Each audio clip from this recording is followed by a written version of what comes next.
बिस्मिल्लाहिर्रहमानिर्रहीम। नाज़रीन, एक दिन के वक्फे के बाद आज फिर हाजिर खिदमत हूँ। कल बरोज़ इतवार मुझे एक चेलम में जाना पड़ गया, जो मेरे इंतहाई करीबी दोस्त की वालदा फौत हो गई थी।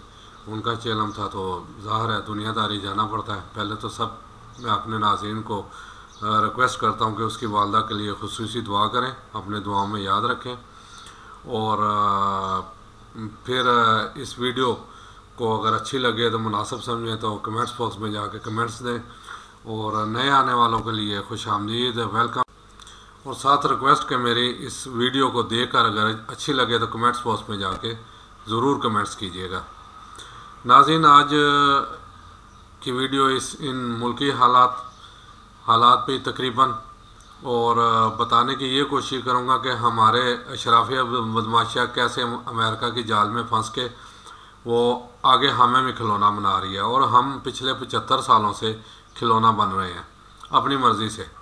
आज भी देखें, मैं इसमें थोड़ा सा शुरू से पहले आज भी मुझे समझ नहीं आ रही कि 75 सालों में हम जिन चीज़ों के आगे, जिन चीज़ों पे इनके आगे बिकते हैं, यानी कोई बिरयानी की प्लेट भी बिक जाता है खाली, तो कोई इस लालच में चला जाता है सारे मोहल्ले को, जी मैंने अपने मोहल्ले की सड़कें बनानी है, गटर बनवाने हैं, नालियाँ बनवानी हैं, मुझे ये छोटा सा काम है।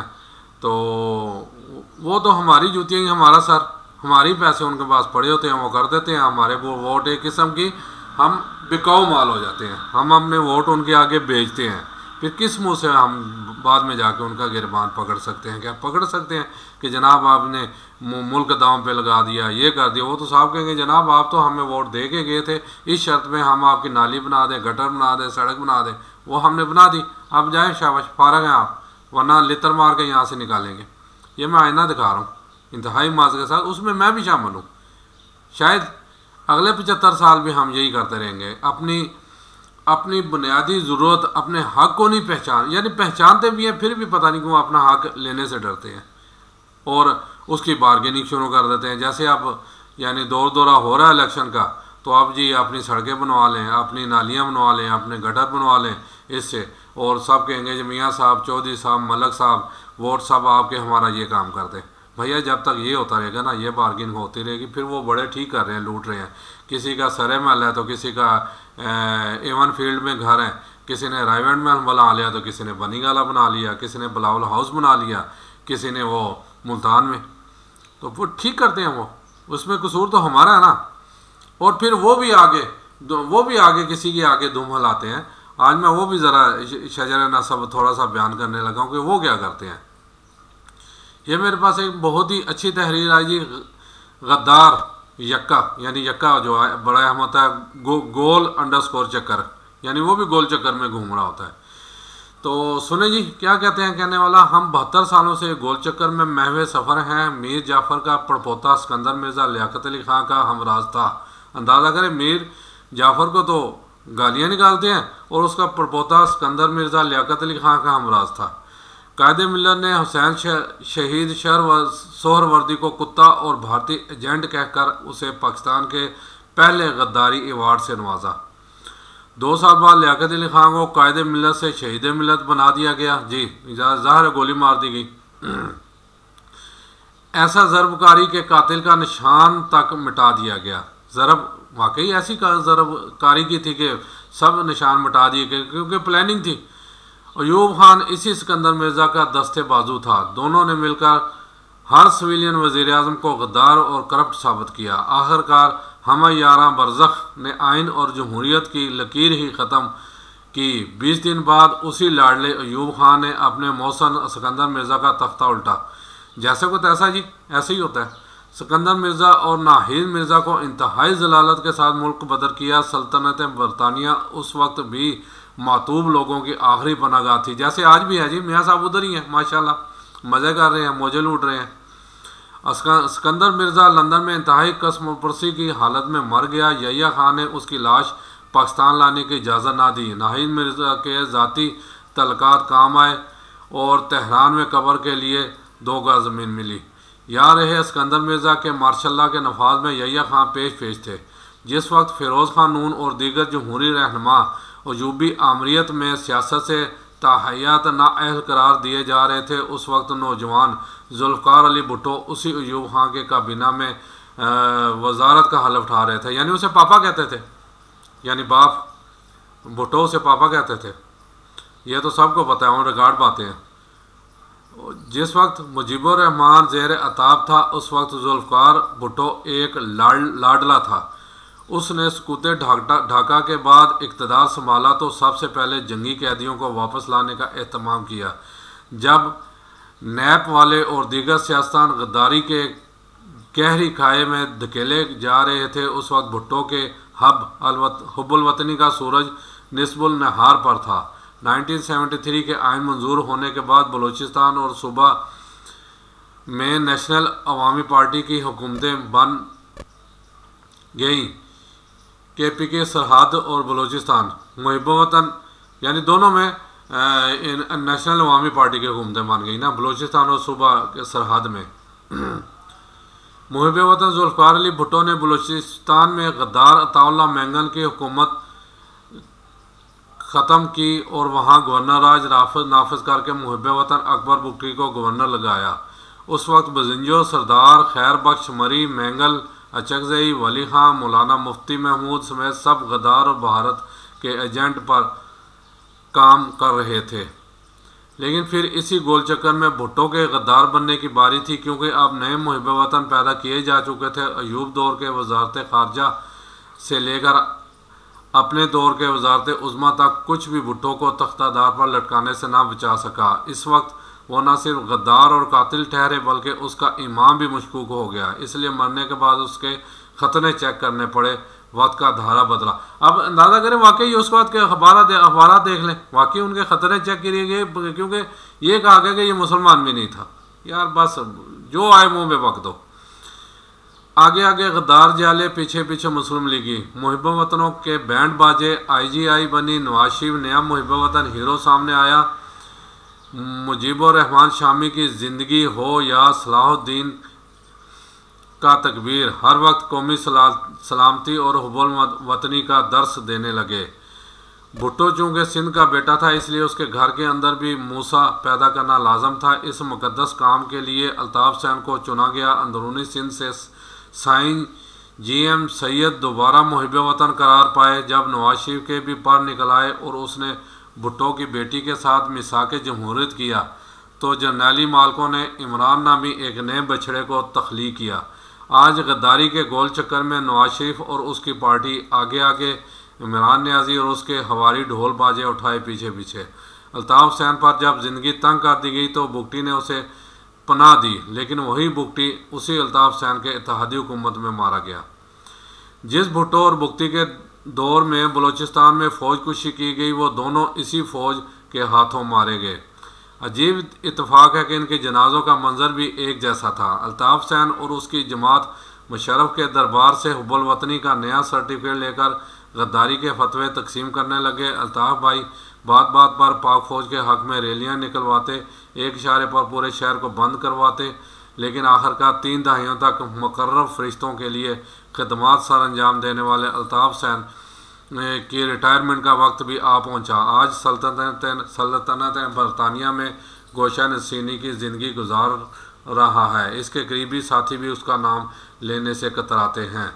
अहमद फराज के ख़िलाफ़ ज़िया उल हक़ ने गद्दारी का फतवा जारी किया था।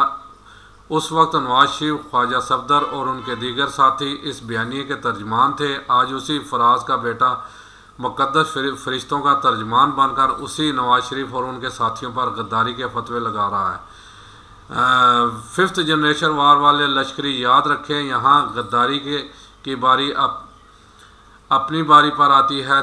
यहाँ ताहयात हुब्बुल वतनी का टाइटल सिर्फ मुकर्रब फरिश्तों के पास है या शेख रशीद जैसे गेट नंबर 4 के मुजावर के बगल में। इन पेशेवर लोगों के अलावा यहाँ सब का अंजाम एक ही है, लिहाजा गद्दारी का ढोलक बजाते वक्त ज़रा पीछे भी मुड़कर देखा करें, कहीं लाइन में कोई नया मुहिब वतन हीरो तो नहीं खड़ा।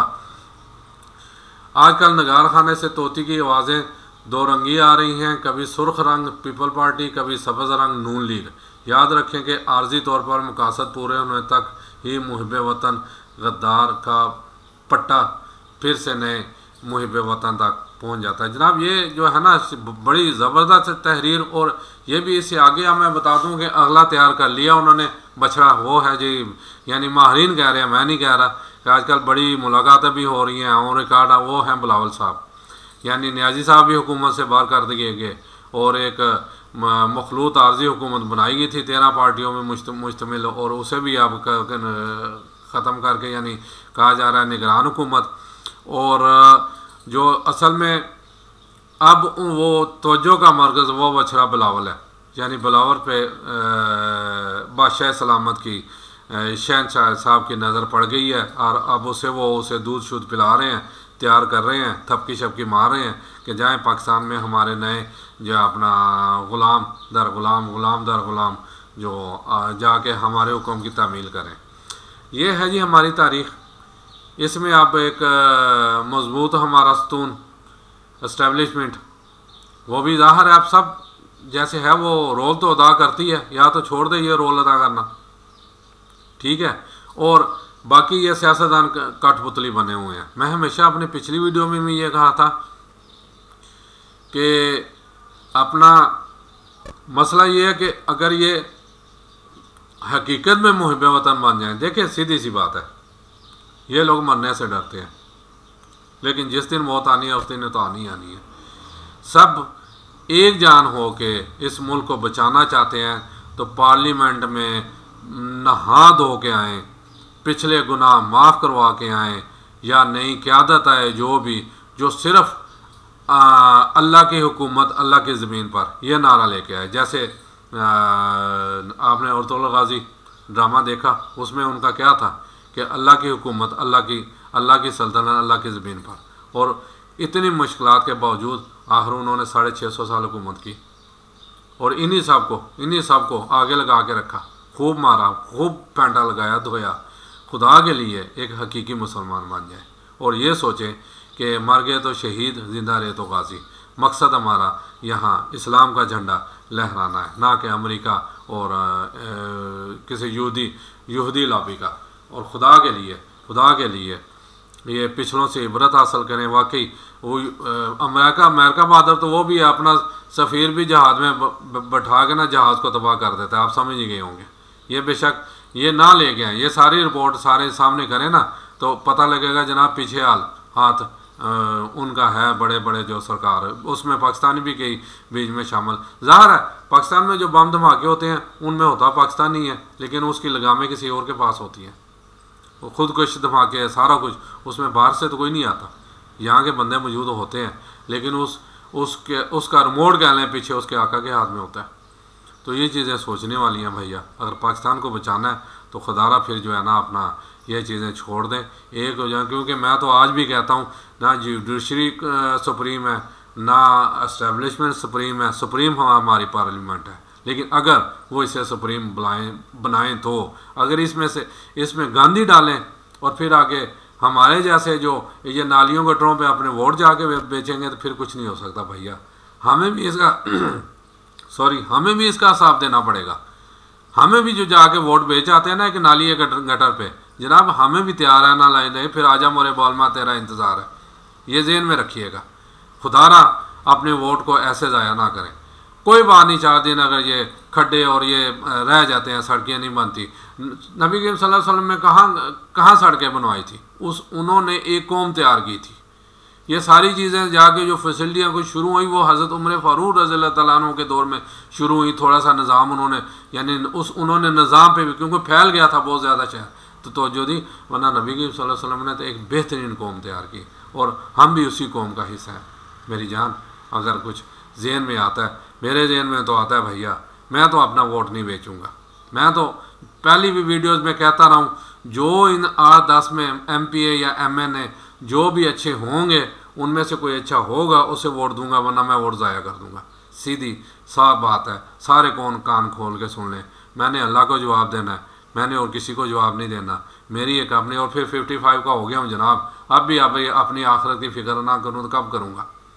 आगे पता नहीं अब मैं कितना गुनाहगार हूँ। तो खुदारा मैं सब अपने दोस्तों को, सब भाइयों को रिक्वेस्ट करता हूँ कि वाकई वोट को इज़्ज़त दो, लेकिन हकीकी मायने में हकीकी मायने में इन चोर डाकुओं को पार्टीबाजी छोड़ दें, चोर डाकुओं को ना बने यार हमारी। मैं कहता हूँ मेरी सारी ज़िंदगी ये सड़क ना बने, ना बने ये रोड। और लेकिन असल में दूसरा ये भी चीज़ है कि हम निकले जाएं तो ये हमारा हक भी है, ये बनाएंगे, इनके बड़े भी बनाएंगे। हम हिम्मत तो करें, हम हिम्मत करते नहीं, घर में बैठे हुए हैं इंतहाई माज के साथ। फिर मैं अपने यहाँ के तो यही कहता है बुढ़ी दे कुछड़े ला के बैठे हुए हैं, बाहर निकलते नहीं, तो फिर कहते हैं आके साडों की काम करिए हुए किमें करनगे काम। उसके लिए बाहर निकलना पड़ता है भाई, बाहर निकलें। और बाहर इसलिए भी निकलें कि अगर इस मुल्क को बचाना है। उम्मीद है मेरी वीडियो आप लोगों को पसंद आएगी। कमेंट्स बॉक्स में ज़रूर जाके कमेंट्स कीजिएगा, चाहे तनकीद ही कीजिएगा, ये आपका हक है, आपका राइट है, लेकिन तनकीद बराए इस्लाह होनी चाहिए। ठीक है जी। अस्सलाम वालेकुम व रहमतुल्लाहि व बरकातुहू।